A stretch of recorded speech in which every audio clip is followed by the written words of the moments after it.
바람 부는 대로, 물결 흘러가는 대로, 그냥 되는 대로 살지 않고 열심히 올바른 길이 무엇인지, 하나님의 뜻이 무엇일지 생각하고 믿음으로 살아가는 여러분들, 성령님이 여러분의 삶을 격려하시고 도와주시기를 예수님의 이름으로 축원합니다. 일제강점기 3.1 독립운동이 일어날 때에 독립선언서를 몰래 사람들에게 배포하던 한 청년이 일본 경찰에 체포되었는데, 그 학생은 김동혁 학생이고 나이는 17살이었습니다. 체포되어 재판장에 끌려온 김동혁 군에게 재판장이 물었습니다. 제군은 어린 나이에 공부나 열심히 할 것이지 어찌하여 이런 폭동에 가담하여 재판을 받게 되었는가? 김동혁 군이 말했습니다. 내가 한 일은 좋은 일도 아니고 나쁜 일도 아닙니다. 조선 사람으로서 당연히 할 일을 했을 뿐입니다. 내가 하지 않아도 누군가 이 일을 할 것입니다 라고 말했답니다. 우리가 알고 있는 수많은 독립운동가들이 있지만 이름을 알지 못하는 헤아릴 수 없이 많은 학생들, 농민들, 상인들, 노동자들이 있었기 때문에 전국적으로 3.1 만세 운동이 1년간 계속될 수 있었다고 합니다. 이 세상에서는 하나님의 나라와 복음을 위해서 헌신하고 수고한 많은 분들의 이름을 우리가 알고 있습니다. 그러나 하나님은 우리가 알고 있는 그분들보다도 더 많은 이름 없이 빛도 없이 주님을 위해 수고하고 섬긴 사람들을 또한 아름답게 기억하고 있습니다. 성경은 이렇게 말씀합니다. 이러므로 나의 사랑하고 사모하는 형제들, 나의 기쁨이요 면류가 아닌 사랑하는 자들아, 이와 같이 주 안에 서라. 또 참으로 나와 멍에를 같이 한 내게 구하노니 복음에 나와 함께 힘쓰던 저 여인들을 돕고 또한 글레멘드와 그 외에 나의 동역자들을 도우라. 그 이름들이 생명책에 있느니라. 우리는 그 이름들을 다 알 수 없지만은 하나님은 하나님의 생명책에 그 이름들을 다 기록해 놓았다고 말씀합니다. 그분들로 인해서 오늘 또 우리에게 복음이 증거되었으면 우리는 알고 있기에 우리도 동일하게 세상에서 우리 이름이 알려지든지 말든지 하나님이 기억하시면 그것으로 족하게 여기고 복음을 위해서 수고하는 저와 여러분 우리 교회가 될 수 있기를 예수님의 이름으로 권면하고 축복합니다. 마태복음 강해 122번째입니다. 우리는 이미 부활절을 지냈습니다만 마태복음으로 돌아와 보니 이 다시 예수님의 십자가 고난과 죽으심을 묵상하고 또 부활로 나가야 되는 그런 환경이 되었습니다. 조금 죄송하게 생각하지만 그러나 십자가와 부활은 우리 평생에 우리가 가져야 될 복음의 핵심이기 때문에 은혜가 또 될 것입니다.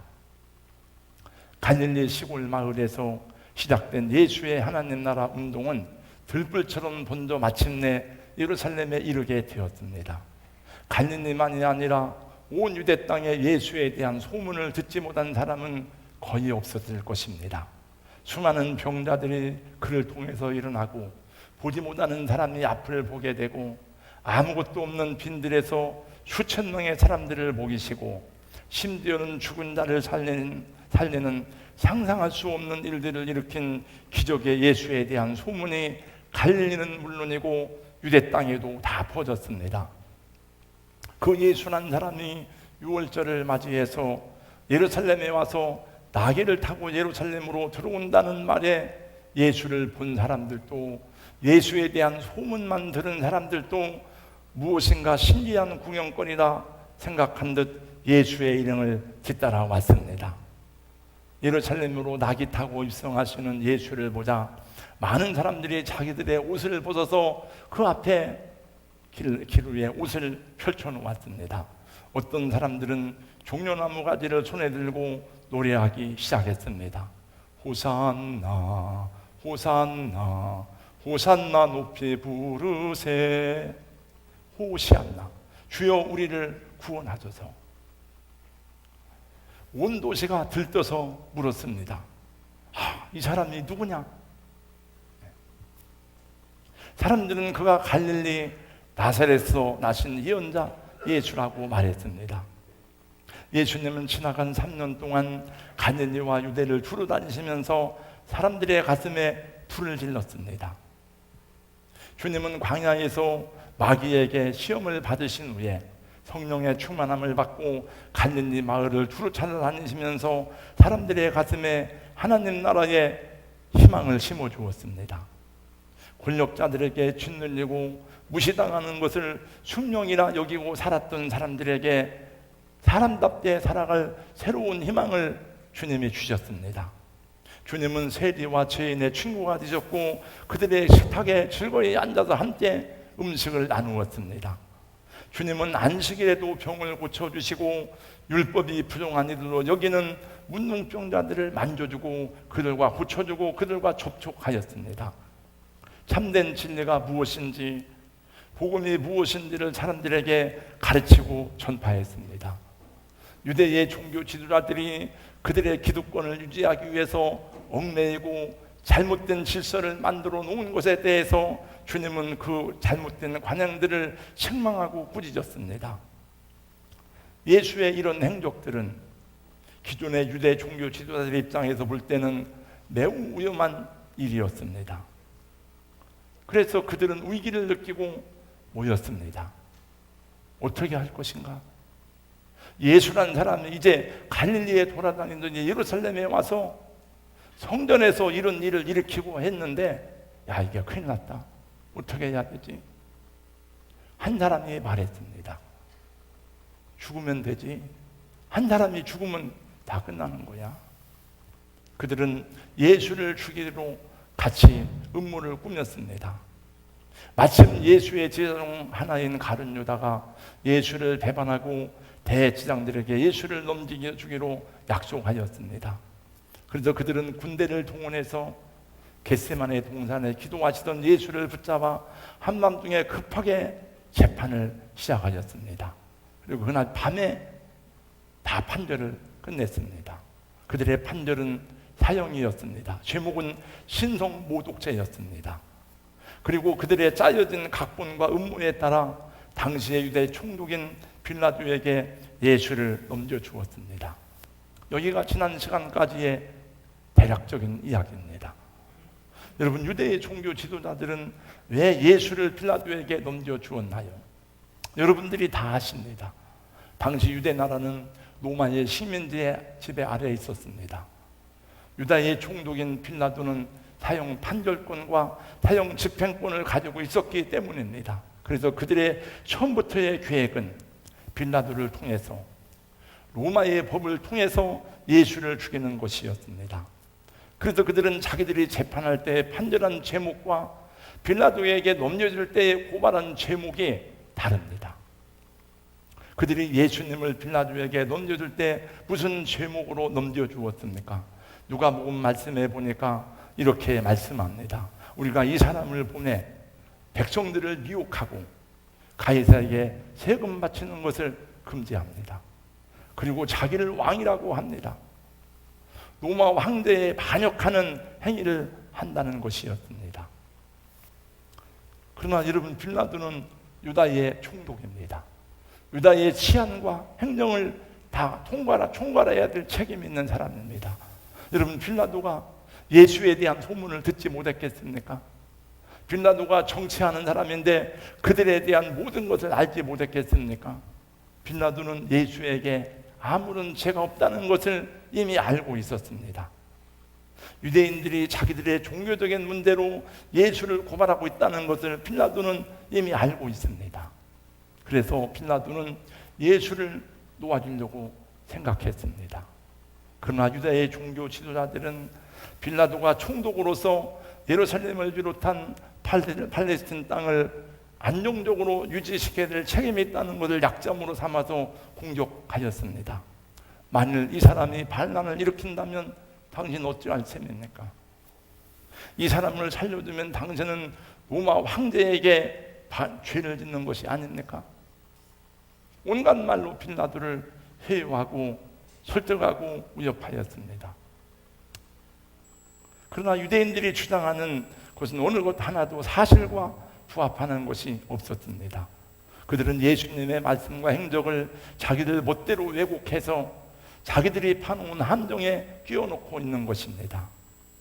빌라도는 그런 고발에 대하여 예수께 변론할 기회를 주었지만 주님은 침묵하셨습니다.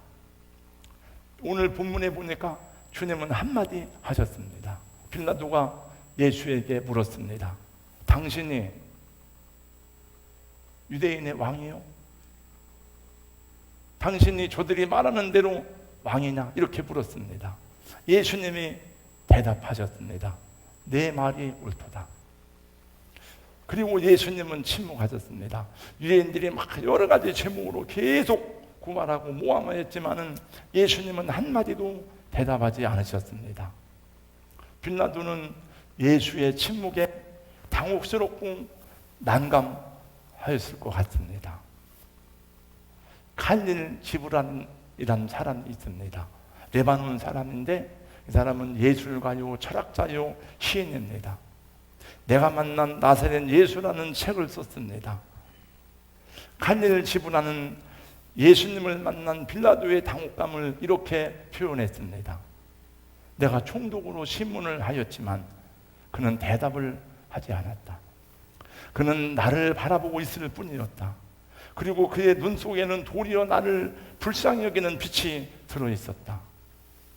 내가 총독인데, 내가 재판관인데 누가 재판관인지 나는 혼돈스럽다. 빌라도는 예수를 보는 순간에 소문으로만 들었지만 예수를 직접 보지는 못했잖아요. 범접할 수 없는 어떤 위험과 신적인 권위를 느꼈던 것입니다. 누가 재판장인지 모르는 느낌을 받았던 것 같습니다. 빌라도는 정말 난처하고 당황스러운 지경에 빠지게 되었습니다. 예수란 사람이 분명히 죄가 없는 사람인데 자기가 판결을 해야 되는데 거기에 더해서 재판하는 중에 자기 아내가 급하게 사람을 보내서 이런 말을 자기에게 전해 주었습니다.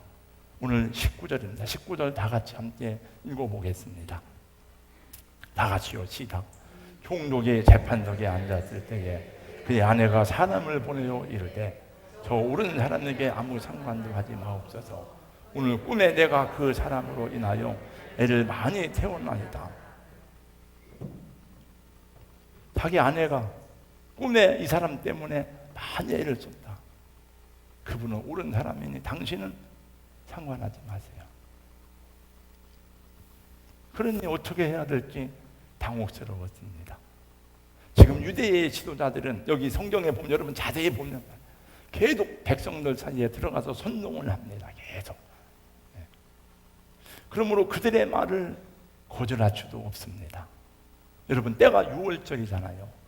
6월절에는 전 세계 유대인들이 다 몰려 들어옵니다. 만약에 폭동이라도 일어난다면은 그는 총독으로서 자기의 신분에 상당한 어려움이 올 것입니다. 어떻게 해야 될지 모르는데 마침 좋은 생각이 떠올랐습니다. 명절 때는 죄수를 도와주는 전례가 있었습니다. 바라바라고 하는 유명한 죄수가 있지. 그래, 바라바와 예수를 내놓자. 그래서 그들에게 물었습니다. 17절입니다. 빌라도가 물어 이르되 너희는 내가 누구를 너희에게 놓아주기를 원하느냐? 바라바라 하는 바라바냐? 그도라고 하는 예수냐? 바라바를 선택할 것인가? 예수를 선택할 건가? 백성들에게 문제를 던졌습니다.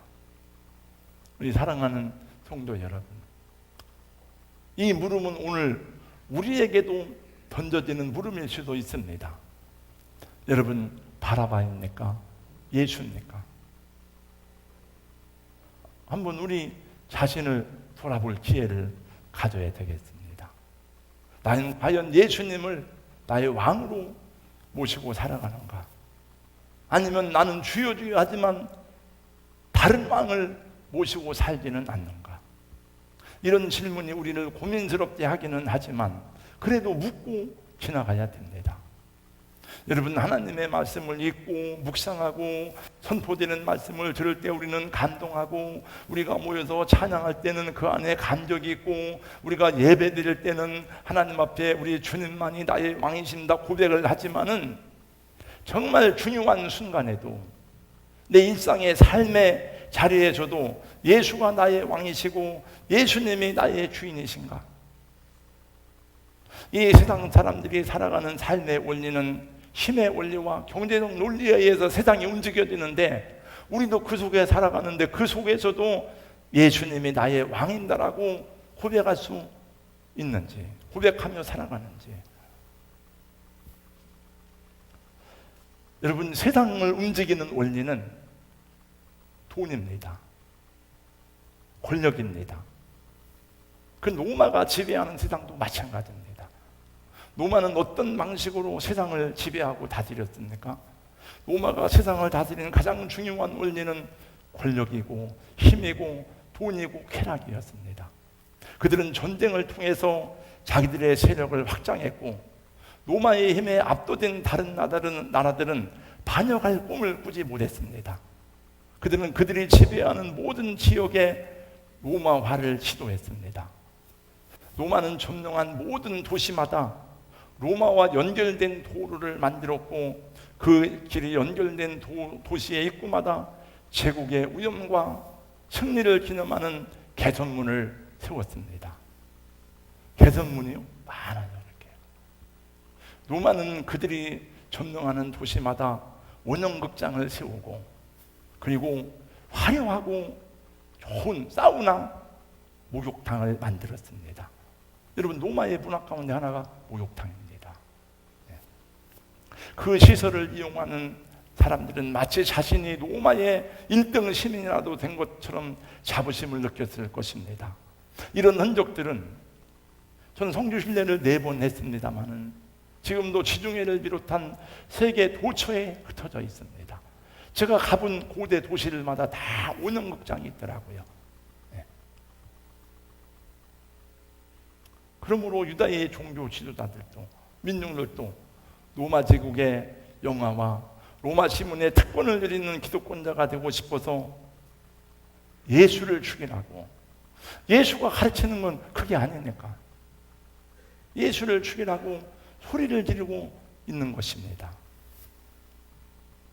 우리 사회도 여러분, 눈만 뜨면 들리는 소리가 무엇입니까? 다 부동산 이야기 아닙니까? 아파트 값이 얼마 올랐습니다. 어디가 올랐습니다. 어디로 가야 됩니다. 다 눈만 뜨면 귀에 들려오고 눈에 보이는 이야기들이 그런 속에서 살아가고 있습니다. 사람들 대부분의 관심은 돈과 부동산이 아닙니까? 예수님이 하신 말씀, 예수님이 세우기 원하는 나라는 어떤 나라였습니까? 예수님이 네가 왕이냐? 세상에?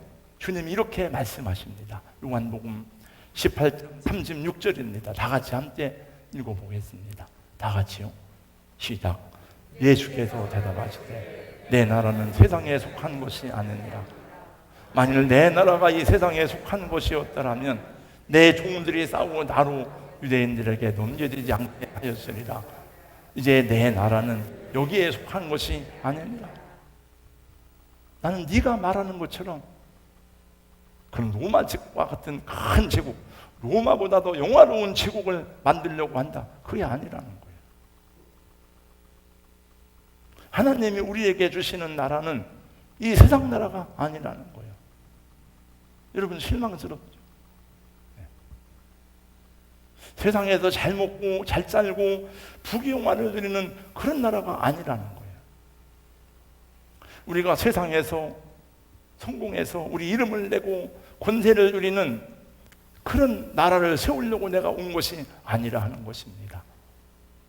그러나 오늘날 우리도, 예수면 우리도 예수 나의 왕이요 찬양은 하지만 정말 예수님이 왕이신지, 정말 예수님이 내 인생의 주인이시고 예수님이 세우기 원하는 그 나라를 위해서 헌신하는지,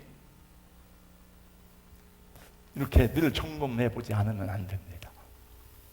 교회도 크고 화려하고 이름이 유명해지면 결국은 그 또 하나의 기득권이 되더라고요. 네. 그 기득권을 지키기 위해서 싸우고 논쟁하고. 네. 물론 저는 여러분들을 판단하기 전에, 여러분들에 대해서 제가 이렇게 분별하기 전에 저 자신을 돌아보는 시간을 갖습니다. 나는 정말 마음을 다하여 하나님을 사랑하는가? 정말 내 인생에 예수님이 왕이시고 주인이신가? 예수님의 시다를 보고 너희는 주여 주여 하면서도 왜 내 말을 듣지 않느냐 하셨는데, 혹시 내가 그런 사람이 아닐까?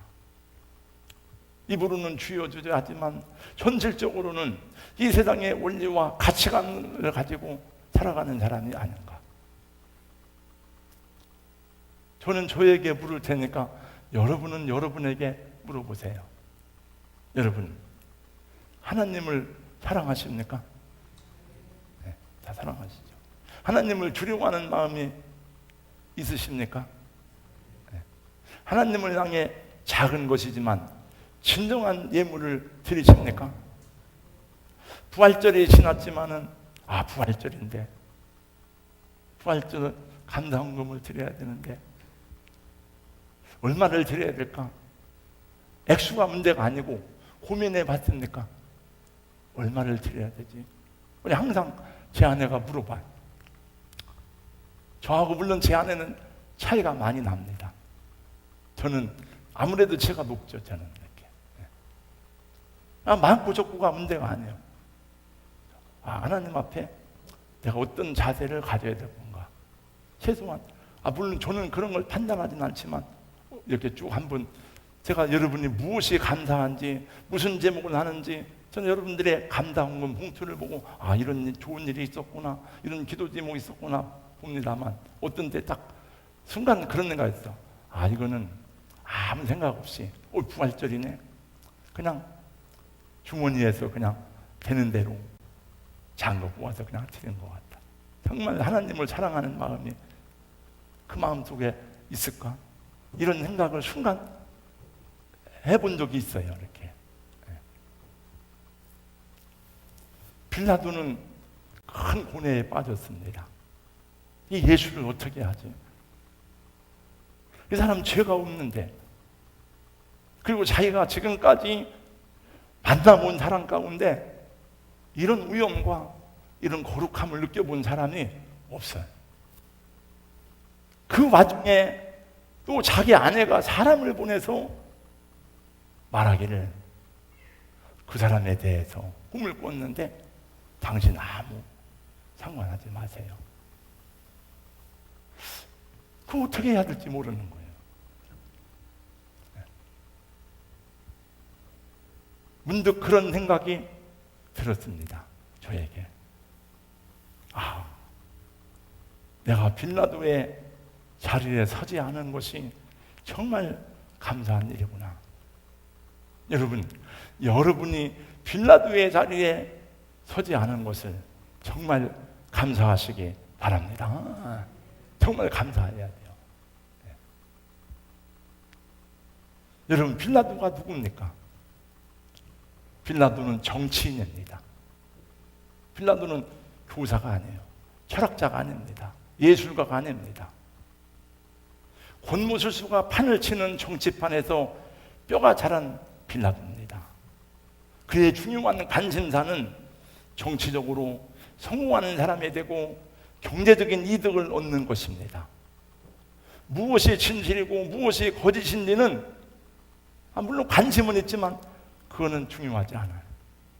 무엇이 제국의 이익에 부합하고 무엇이 자신의 야망을 이루는 데 도움이 될 수 있는지를 계산할 수밖에 없는 사람입니다. 결국 빌라도는 결정을 해야만 됩니다. 그는 자유로운 사람 같지만 이미 정치적 욕망의 노예일 뿐입니다. 그는 결국 자기 영혼을 팔아서 예수를 십자가에 내줍니다. 그래서 예수에 대한 사형 언도를 내리고 사형 집행을 명령했습니다. 그래도 아무래도 마음에 꺼리끼는 게 있고 도저히 자기 결정은 했지만은 마지막까지 꺼리는 것이 있어요. 자기 살 길을 찾았습니다. 자기 피할 길을 찾았어요. 이 예수라는 사람의 위험 앞에서, 이 사람의 죽음에 대해서, 이 사람의 피에 대해서 나는 죄가 없다. 나는 백성들이 원하는 대로 했을 뿐이다. 나는 양심을 최소한의 양심을 지켰다. 그렇다면 이 사람의 죄에 대해서는, 이 피에 대해서는 나는 무죄하다. 대야에다 물을 담아왔습니다. 그리고 손을 씻었습니다. 24절에 유대인들에게 말합니다. 그러면 이 사람의 피에 대하여 나는 무죄하니 너희가 당하라. 유대인들이 대답했습니다. 백성들이 다 대답하여 이르되 그 피를 우리와 우리 자손에게 돌릴지어다. 여러분, 어떻게 이렇게 무서운 말을, 어떻게 이렇게 저주스러운 말을 자기 자손들에게 남기고 갈 수가 있단 말입니까? 그 피를 우리와 우리 자손에게 돌릴지어다. 그들이 저주를 자청한 대로 예수님은 AD 37년에요. 정확하게 33살에 들어왔어요. AD 37년에 십자가에 죽으시고 부활승천하시고 AD 70년에 예루살렘은 로마의 티투스의 장군에 의해서 완전히 멸망당했습니다. 그때도 절기 때였습니다.